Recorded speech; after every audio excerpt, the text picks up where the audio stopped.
That was strange. How so? Oh, I don't know, I expected more than just a vice-like hug for 12 hours. We could go for 16. No. What if I hugged you with my thighs? Okay. Can we do this review? I've been waiting here since breakfast.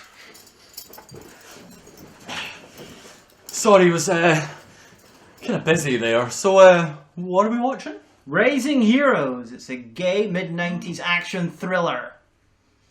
Hide until you're needed. There's a good NB.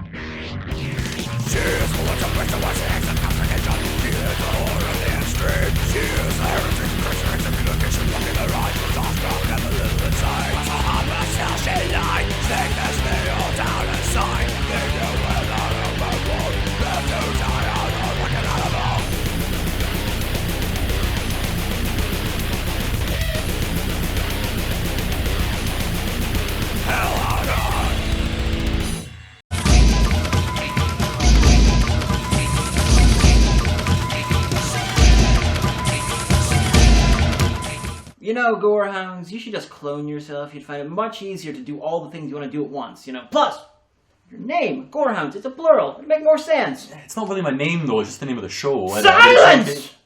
Raising Heroes was made in the mid-90s, and it was directed by Douglas Langway, director of the Bear City trilogy of gay romantic comedies. This was his first film, and it's a gay action thriller, so he managed to go from something that's still fairly unique and interesting to something that was fairly generic at the time he made his first film. That's both weird and sad. The Bear City films aren't bad, though. I just prefer the unique over yet another broad TLA comedy. I will try to keep this less weighty and wordy than with our Necromentia video. However, I would like to talk about phallic imagery, ideological displacement, the queer male gaze, the heteronormative pleasures of genre. Funny definition of silent you've got there. Look, I could be silent if you want, but do you really consider yourself a bigger expert on gay men than me? No, but 4chan does. In the 90s, representation of gay men was confined to either being the protagonist's best friend or tastefully dying of AIDS.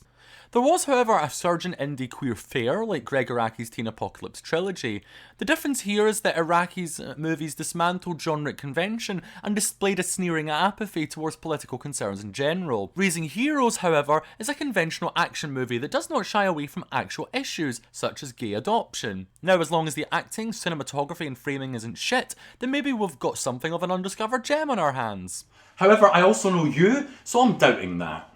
Fuck you, I never reviewed Hellraiser Hellworld. We open in New York. I hear it's a hell of a town.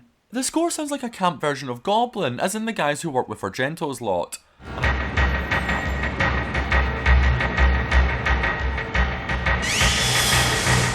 I swear I can't combine the words camp and goblin without immediately thinking of Mortis. Fuck the Babadook. Mortis should be the new queer icon. Agreement. Evil Skitch and young Morpheus are mobsters planning a hit and Saul tie here. He's a real estate guy and they want one of his properties. Though they could be working on the orders of Terry Carter, who wants Prevenge for the Battlestar Galactica remake.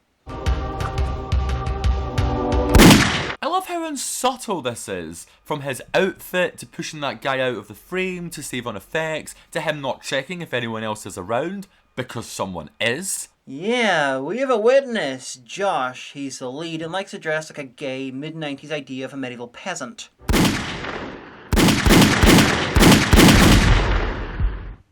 I have that gunshot sound effect in my fucking archive, and not even I use it that much. I had never seen anyone shot before that day. At least with bullets. Meh. I bet his cock goes in a long way.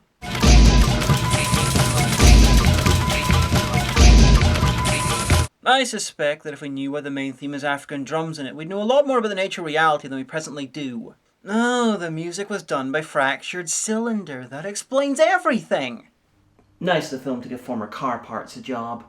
After the credits, we have the info dump to end all info dumps.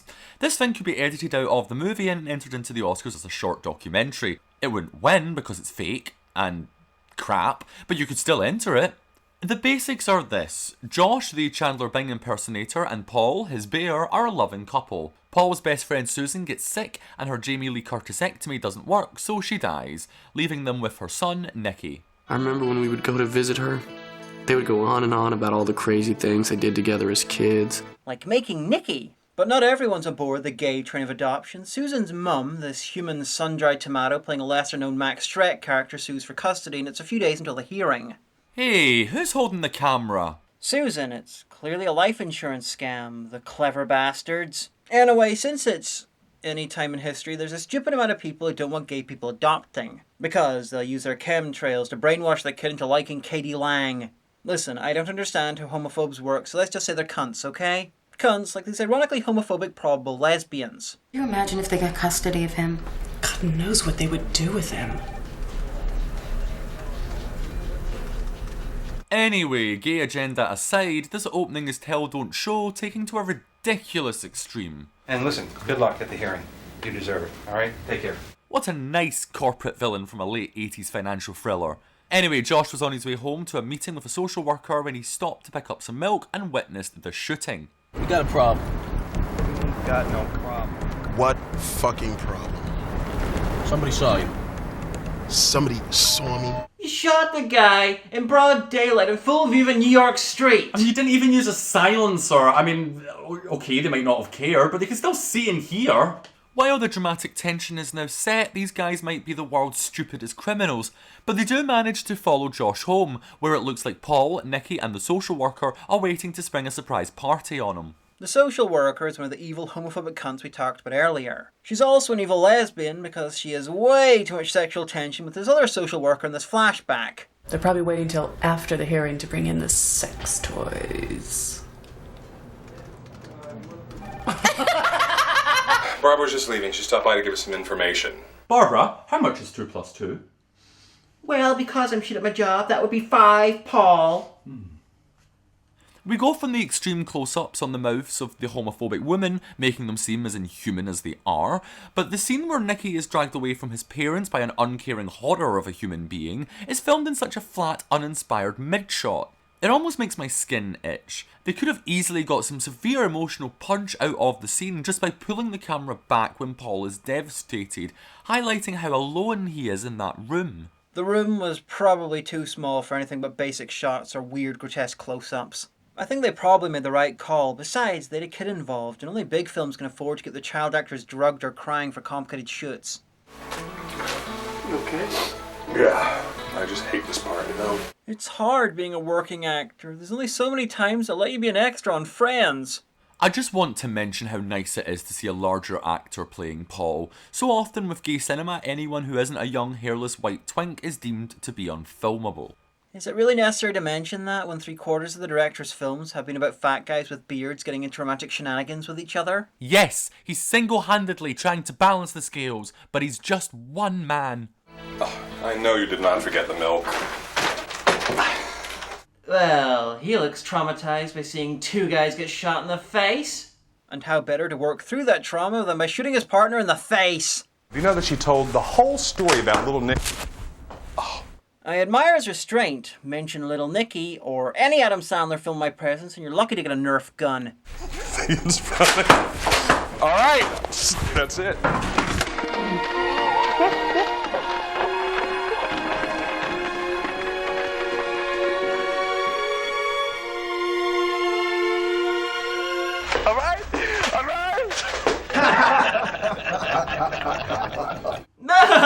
We're in the mob! Hey, spaghetti! You guys, capiche? Mario! Fortissimo! I love the mid-90s idea of a politically correct Italian mob. Black guys? Yeah, but no women. The mob include Victor and Skitch, the boss, who's Jesse Ventura by way of Dennis Franz, the boss's son, who's played by a discount Oscar Isaac, and Steve, who's Simon Cowell, played by Rob Blagojevich. Oh, looks like the camera has an urgent appointment. An urgent appointment to look at a guy on a roof with a pink strobe light. That's the film's subtle way of telling us that he's gay. When they did it for the other characters, it was too subtle for us to notice. No, this is Steve, one of the mobsters. In a weird case of a subplot that's so barely there it's hard to follow, being better than the main plot, he's an undercover cop whose lover is gunned down by Victor. Do you know me? Does he know me? Well, at the risk of sounding racist, are you John Boyega? I'm a huge fan! That's what the fuck I am! That's That's a hard name to pronounce. Personally, I think Victor found the perfect job to allow him to hang out in obvious gay bars and incompetently kill as many white people as they could ever want. The whole Steve thing is weird because he sort of pops in and out of the movie at random. Sometimes his appearances are so far apart that you find yourself wondering who the heck he is. So we have 3 plots now. The adoption, Josh being hunted down by the mob, and Steve seeking revenge from within. 3 plots in and yet not one hero yet raised. D-. Give the film a chance. We haven't had a sex scene yet. The door lock cam was an important step forward in the development of cinema as an art form. This is Tom, one of the neighbours. We met Tom when we moved in, and we've been friends ever since. I mean, Tom's one of those super nice guys who would do anything for you. He's also been friend-zoned by both Paul and Josh. Tom is a deeply important character that only has a 106% chance of being incompetently murdered by the mob in the next few minutes. I just wish we would have had more time to hang out together. If you're making wishes, then why not wish he doesn't die? So the boss sends his rookie son, who's probably called Vinny, and one of his men, who's probably also called Vinny, to beat Josh's location out of Tom. And what is Josh's location? Somewhere too horrible for any gangster to follow. Across the border in New Jersey. I headed to Jersey to see Nicole. Nicole was my best friend. And I love Paul so much. Nice water, insert Flint, Michigan joke here. Looks more like distressed iron brew. Actually, even better, Ice Cube is inside iced tea, thus making this the best gay movie ever. Anyway, Josh tells Nicole everything about the murder he saw. I mean, it's never what I would have pictured a robbery to look like. I mean, the more I think about it, it just didn't seem like a robbery. I mean... Stop. You're letting your imagination get the best of you. Speak up, Nicole! Turn the volume up. Do you think maybe this is a metaphor? You know, for like how black people are silenced in society? I think it's a metaphor for the sound guy being on holiday. You didn't tell him, did you? No, I didn't. Good move. I agree, muffled woman. Back with Tom, he's being loudly assaulted in broad daylight in the apartment's courtyard. What the fuck is that? What are you doing? What the fuck is wrong with you? You know where we are? Fucking people up in here. Finally, some common sense. Who was the guy you were with? What's his name? And where does he live? And if you don't fucking answer me, I'm gonna cut you from here to... About 3 inches away, but trust me, the cuts will be really fucking deep. Shit! He stabbed Tom to death with Vimto! They don't want his neighbours to hear what you're doing, so they proceed to quietly murder him in the most splattery, DNA-spreading way possible, without access to a chainsaw. At least they were competent enough to do it after they got Josh's name and number from him. Yes, the famous clothes folding scene from Raising Heroes, comparable only to the other great clothes folding scenes in history. Like, that film with the guy. He was in the thing with Burt Reynolds. You know, the thing I made up. I remember that. It was so moving, I cried. Nicole consoles Josh not to go to the police and to take Paul on a romantic getaway to clear both of their heads. And their other heads. Wink, wink. You have not had sex until you've had it in a champagne glass jacuzzi. I'd believe her, Josh. Pound shop Michelle Obama strikes me as the sort of lady who knows about this sort of stuff. I want to know, according to her thesis, how exactly the human race survived without procreating for long enough to invent the champagne glass jacuzzi. Google Maps is amazing. Okay, they shut him up, but then they murder the guy in public in broad daylight and left a literal trail. All they're doing is creating new witnesses. If this keeps going, eventually they'll have to kill literally everyone. Let me see that. No. Let me see it. I can do it myself. I just want to say that baby gangster has eyebrows I could just live in. What? I like hair like that. No, there's nothing wrong. It's just I expected you to like it slightly further down. On the way back to New York, we get some dubbed-in repeats of Nicole's advice to Josh that's somehow better quality than the stuff in the actual scene. I am just trying to prepare you for the worst. That way if something does go wrong, you're able to deal with it. Either they intended all this and they chose to put basically the same shit in the film in almost back-to-back scenes, or they realised the audio was bad, couldn't afford to refilm, and so record a new version to dub over the B-roll and hope no one would notice. Anyway, he plans to tell Paul about the shooting tonight. This is how I imagine it'll go down. Hey, Paul, you know how you like to plug me, Paul? What are you doing? Well, I saw a man earlier getting plugged in a deli, Paul. Right, I'm really not comfortable with this. But not the heart kind of plugged, Paul. Please stop. Not the type with cum, Paul. I'm not listening to you, I'm not listening to you! White hot bullets, Paul. They're white because cum is white. Paul. Moving on, Mr. Eyebrows waits in Josh and Paul's bedroom with a loaded gun, getting his DNA on everything and waiting for him to return home.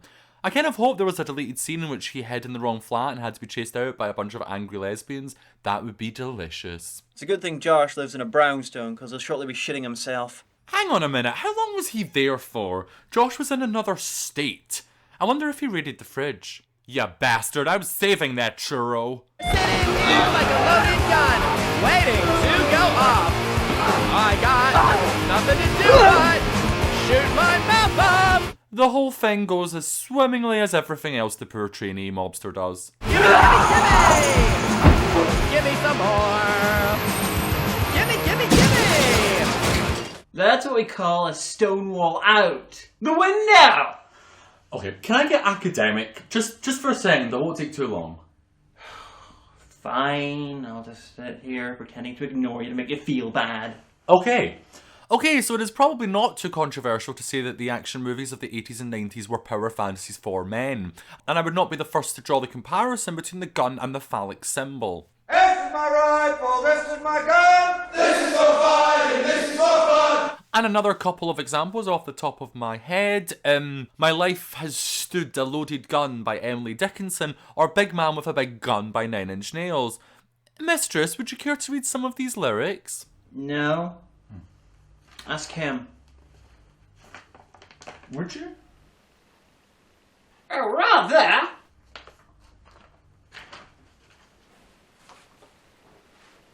Ahem. I'm hard as fucking steel and I've got the power. I'm every inch a man and I'll show you somehow. Me and my fucking gun. Would you swear, you bad person? I can never stop me now. Shoot, shoot, shoot, shoot, shoot, shoot, shoot, shoot, shoot. Sorry, there's only 5 shoots, but I got excited. I'm going to come all over you. What does that mean? Thanks.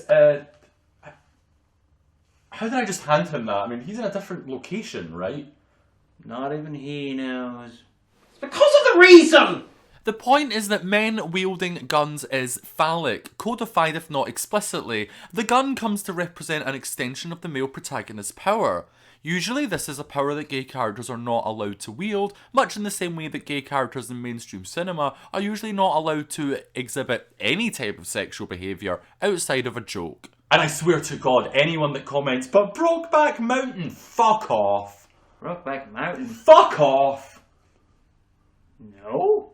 One example does not mean that there is a lack of representation, and that movie was marketed around the gimmick that gay men were graciously being allowed to be played by Hollywood A-listers. Brokeback Mountain is an example of how little representation there is. It is not some weapon to be used against gay people every time they complain about fucking Hollywood.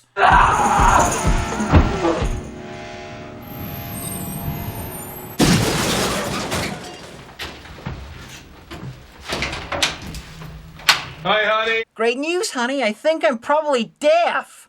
Paul returned home seconds after the mob trainee was defenestrated, so Josh puts him in a car and takes him on a trip away from New York. Half a minute getaway, half excuse to clear his head, and all attempts to escape the mob. Hey Josh, is it a gun in your pocket or am I just happy to see you? No, that was shit. Hey Josh, is it a gun in your crotch or are you just happy to have a gun in your crotch?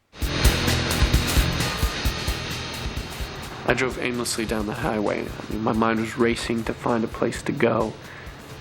And it hit me. I knew just where to go. To the cops? To that off-screen Prodigy concert.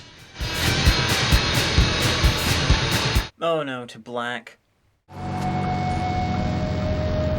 fuck. You know, that courtyard has a bigger body count than many films. Anyway, the mob boss continues to live at his table. I think he drives it between restaurants. It's Vito. Let's talk to you. Sorry, sir, it looks like your son tried to kill the gay equivalent of John Wick. Which is really appropriate, actually, because Wick is an archaic term for penis. Please don't kill me, sir. Anyway, miles away, Josh and Paul have arrived at Nicole's champagne glass jacuzzi place. Oh my god! Oh, wow, would you look at this place? You know what's weird? Many things. Like the guy being blamed for the baby gangster's death being told exactly where Josh and Paul went. Went to the fucking Poconos. Shit, I gotta drive an hour. Alright, give me the address. Who told him? How did they know? We don't know, and nor does the film. Does anything at least come of them knowing? Nope. Hey, listen. All bullshit aside, how's Rocco taking this? I mean... How's his modern life? Hey, listen. If something goes down with me, you gotta let me know, right? Wouldn't you know? Hey, I'm not sure if I'm sucking a cock or not. Need a second opinion. Yeah, it's a superposition of suckery over here.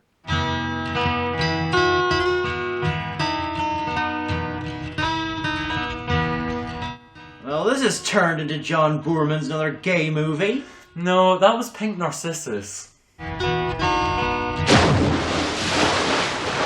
Well, that joke bombed. Can I ask you something? Sure. Why are my nipples so small? Anyway, time for some skinny dipping to balance out the slightly less than skinny dipping.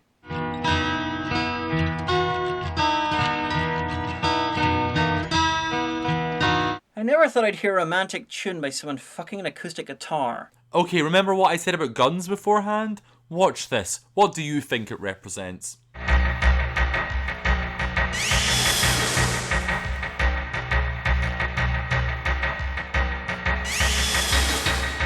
I think it represents a soundtrack screaming at him not to shoot himself. Not you. So Josh's arc is that he needs to become comfortable with confrontation in order to protect his new family. In Raising Heroes, this is linked with becoming comfortable with the gun, which in turn is linked to becoming comfortable with his sexuality. All of this culminates in a scene of bizarre bullet, cum, gun masturbation. It was better in Raspberry Reich. And is it a coincidence that the scene is lit like something out of Pink Narcissus? Yeah, probably. But speaking of penis as gun, can we just go back to... You know that she told the whole story about little Nick... Oh. Yeah, kinda puts that scene in a new light, doesn't it? Now we get a dream sequence. It's kind of like The Fugitive if Tommy Lee Jones was Mike Pence and was invisible. I think he's desperately searching for a point to this bit. Hey, you see that kid? No. Oh well, the film did. Anyway, the dream's soon over. I'm sure that made sense in context. I'm not. I'm going back to bed. You're already in bed. What time did you get up? About an hour ago. I ordered some breakfast. And then I fucked it. I'm so glad the film created a plot hole by telling us that the mobsters knew where they were. Clearly, said plot hole was so big they had the motel inside it. Hey, who's that guy? That's Barry Bostwick as Stephen King as an undercover gay cop in The Mob. No, it doesn't ring a bell. The guy who gets forgotten half the times he turns up. Oh, him! Yeah, okay, right. He had to bury his lover, the Victor shot, but he does get one final, heartfelt moment alone with his ring. Aww.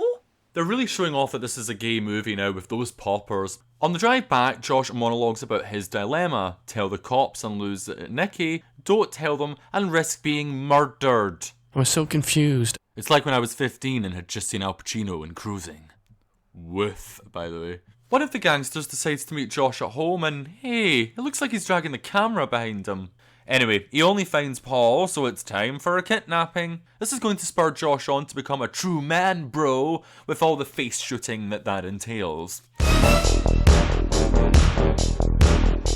I like the music. It's kind of on the right side of cheap and weird. It's also on the right side of a 16-bit boss fight.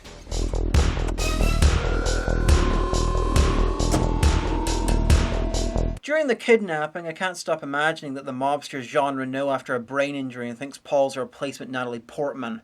Only the most intelligent of criminals decide to dress like a famous, fictional hitman right after his film became a big cult hit. So back in Jersey, because Josh is in Jersey now, Nicole's got a better mic. She's doing a sequel to her earlier scene and still giving advice on how to tell people about what happened. But leave out the deli thing. But I still think there's a connection. I mean, Josh, I'm telling you, those were two separate incidences. Josh, do you know how many Italians there are in New York City? I mean, with you being such a dick, eventually one of them was going to try kill you. That's just statistics. There's 15. I counted.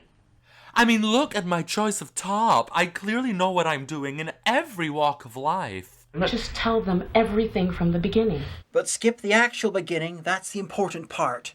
Anyway, Josh finds Paul's car empty and Paul's nowhere to be seen. And to make things worse, the camera operator starts dancing in a silent performance of Rent around him. Weird.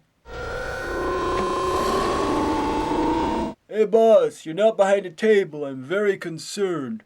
Could you put something between us? Like apart from the emotional wall? He looks perplexed by the lack of spaghetti in this scene.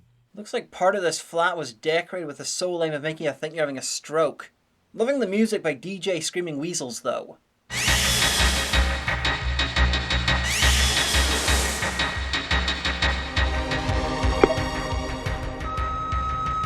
Faggot, got you, bitch. Hey, an answering machine, I remember them. Me too! No, you don't. No, I don't. I'm like 12. They want to meet him in a car park at midnight or they'll kill Paul. Oh man, I never realized how good I had it just dealing with homophobia. The gangster's cheated though, and someone's going to try and kill him now. A guy that could have just shot him the first time and been done with it. Seriously, the way this was edited, it looks like he got stage fright multiple times. Why are you doing this? Because you threw my boss's son out a window. I had no choice. Sure you did. You could have let him shoot you.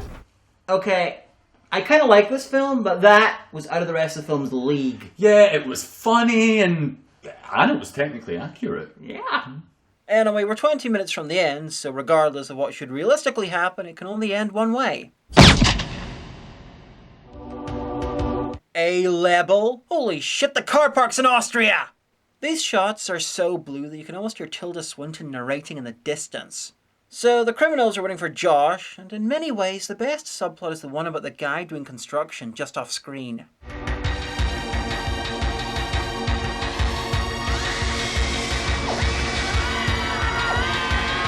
Josh was equal parts clever and equal parts not giving a crap about Nicole, because he sends her up in the lift to distract the gangsters while he takes out the leader. So, who's the leader? That's Steve, the undercover cop. You see, movie, this is what happens when you have a subplot that only turns up every 30 minutes or so. People pretend to not remember it for comic effect. It was very ill-judged, not your best writing. Half the audience thought you were a fucking moron. Made me laugh! Long story short, this leads to catharsis and some dead gangsters.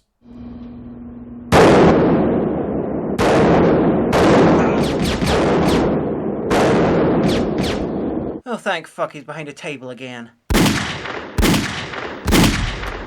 Hey, you can see Paul's lips through the tape, and he looks pissed off about it. How does it feel to know that you will never live to resolve that little weight problem of yours? I'm the only black guy in the Italian mob. I'm a Sicilian! Last bullet. Want to see it? This is the one that's gonna kill you. Are you trying to feed it to him? Because I can see a flaw with this plan. How does the Steve and Josh team up go? Well, not very well. You see, the mob's off-screen spy network have told them that Steve's a cop. And Vinny's a cop. Though it's not hard to tell he's undercover. Of a wig. Anyway, Steve goes in alone and manages to completely misread the room. He's unaware that the others are planning on killing him, even though they couldn't make it any clearer unless they were all winking at each other and pointing at the back of Steve's head, shouting blam. But what would I expect from an undercover cop who's so incompetent that he nearly literally introduced his real life to his fake one? I have a different interpretation. I think he worked it out pretty quickly, but intended to die in there, so he tried to get his shot in first, which only half worked. Regardless, slightly earlier we had one of the most interesting scenes in the film. Paul is tied up in the back room by Victor. He walks around him and quizzes him on gay semiotics. You're a faggot, and you and Josh, you are, what the fuck would you call that? Married, right? So if you're married, and that motherfucker is dead, the fuck does that make you? The image of a gay man being quizzed on his life, simultaneously being punished for not answering whilst also not being allowed a voice, is an image that really speaks to me personally. Widow? Or widower? It makes the scene where Paul hulks out and fucks up everyone's shit not just satisfying, but also a true statement of intent. The silenced gay man has now found a voice through violence. The gay man being liberated through violence is something that is satisfying cinematically, but raises some interesting questions. I could name a ton of movies off the top of my head where a heterosexual man goes beyond the law and asserts his will using incredible acts of violence. What gives this extra bite is that Paul and Josh are shown to be treated unfairly by the law. They immediately have a reason to ignore or go beyond or dismantle the law of the land, because as long as the law of the land dictates that gay people are lesser than heterosexual people, why not? Fuck them and their laws. But perhaps this film isn't as radical as it would first appear. Okay, my speech impairment's never going to let me say this name, so could you? Slavoj Zizek. It rhymes with my name is Slavoj Zizek. I have a beard. I talk about fascism. Yeah, I don't think that rhymes, mistress. He talks about the idea of ideological displacement in American cinema via impulsive acts of brutalism. The example he gives is in The Fugitive.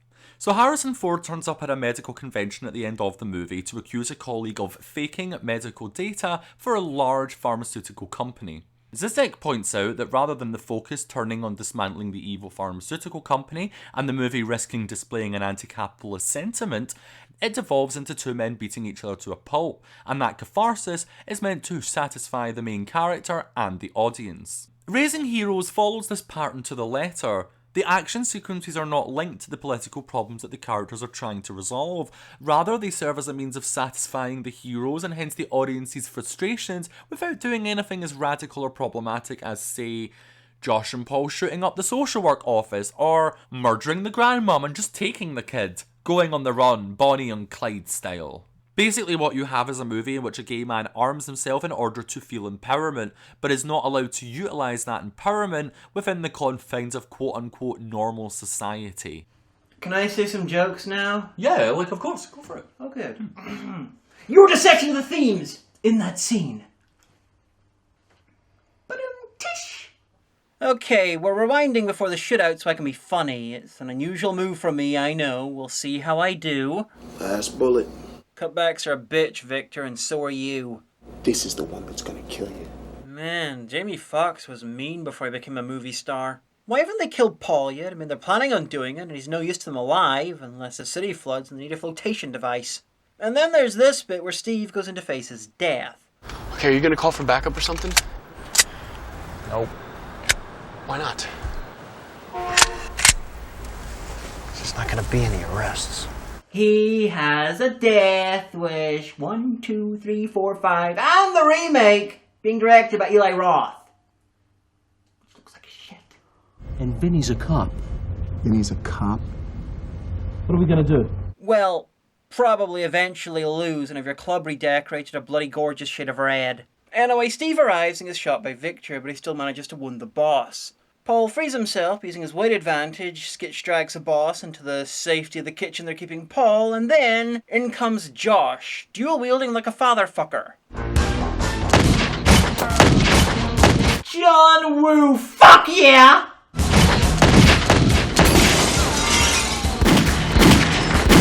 I like that for all the impressive slow-mo, the only person Josh manages to shoot in this bit is poor dead Steve. Paul has a very mean case of angry chub strength. Jesus, he shot him so much he could fuck that wound. What? I never said he would. I hope he does, though.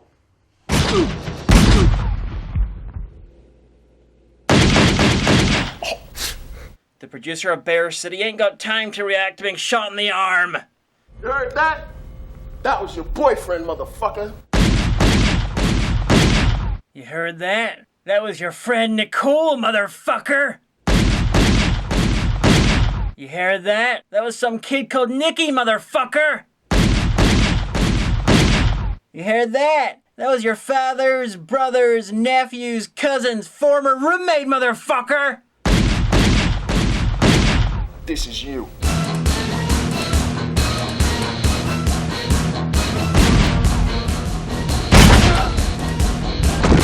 There was technically a firefight! Also, he probably went down so easily because they have experience double teaming guys. Nothing wrong with that.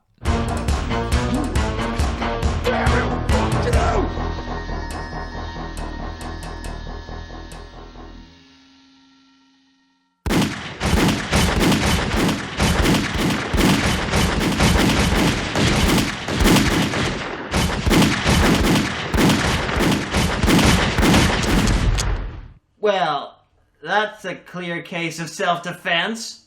I stopped counting at 35 more than should fit in those guns. I learned more about myself in those 3 days than I had in my entire life. I learned that I could shoot the fuck out of a prone, defenseless black guy like a dog. Over and over and over again.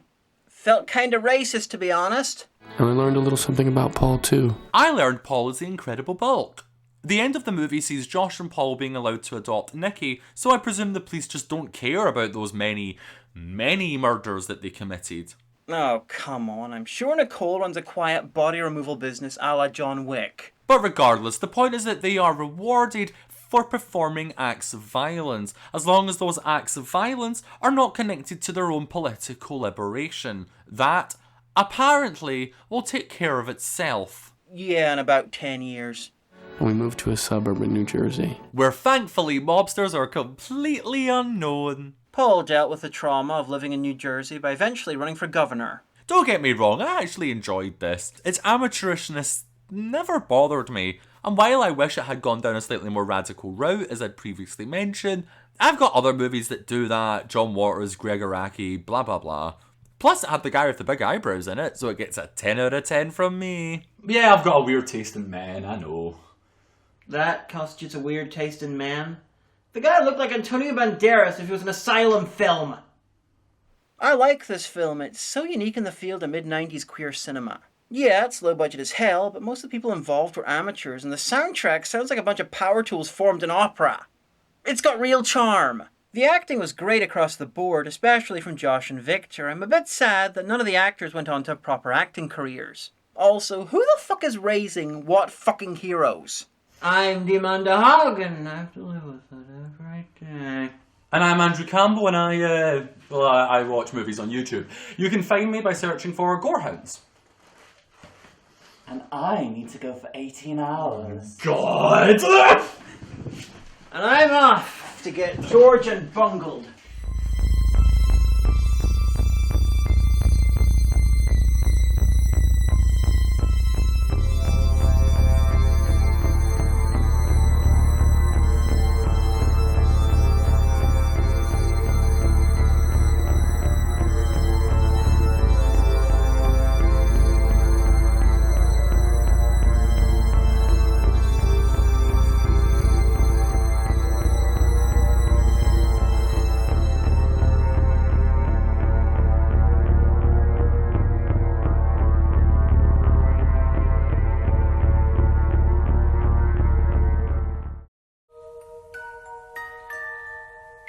You, Maxwell Majek, are about to embark on a journey